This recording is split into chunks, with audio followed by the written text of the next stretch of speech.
Since April of last year, this huge pile of rubble has been sitting here as an eyesore on a plot of land on Route 57. It's just south of the village of Phoenix. This is what's left of the Bowl-In bowling alley. But for its owner, Brenda Riano, it represents a bureaucratic mistake, which she says will lead her into financial ruin. And she called me because she feels there's a message for others. Learn from what happened to me. Take my advice. It could your project could end up costing you hundreds of thousands of dollars, and in my case, you're home. You're home.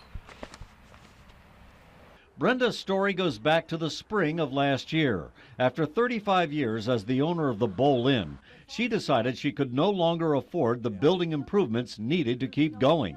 But I just could not get the financial assistance, so I was forced to close. So Brenda hired a contractor to demolish the building in exchange for scrap metal. She went to the Town of Schroeppel and applied for a demolition permit.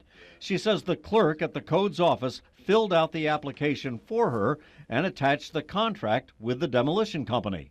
Brenda says she thought the process was too simple. 3 times I asked this lady, and it's not her fault, she's just a clerk. Are you absolutely sure there's nothing else that I need to do? And she said, yes, I'm positive. Shortly thereafter, Riano says the town codes officer signed and issued her a demolition permit. Soon, crews began tearing down the building. But then suddenly, she says the town slapped her with a stop work order. Agents from the EPA, the DEC, and the State Labor Department showed up. She was told she violated a law that requires an asbestos survey before demolition can begin. Now, more than a year later, there's still a lot of finger-pointing over who is to blame. Brenda feels the town had an obligation to inform her of the need to pay for an asbestos survey by private inspectors. Well, were you told that that application requires some acknowledgement of an asbestos survey? Absolutely not. I contacted Paul Kassler, who was the Schroeppel town supervisor at the time. He told me by phone that Riano's assertion that she was not informed is not true. It's right on the forms. She got the whole package before she began demolition. Riano says that conflicts with a letter we've obtained between Kassler and the town's attorney. That letter says that the town of Schroeppel has no liability, but it acknowledges the code enforcement officer's failure to advise her that an asbestos survey should have been conducted.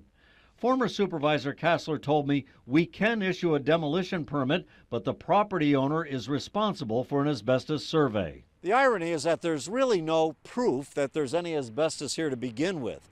But with the absence of a formal asbestos survey, the State Department of Labor has to assume that this is a contaminated site. Brenda Riano says it will cost her more than $350,000 now to pay for what amounts to an environmental cleanup. I'm already done. If I had $350,000, I would still be in business.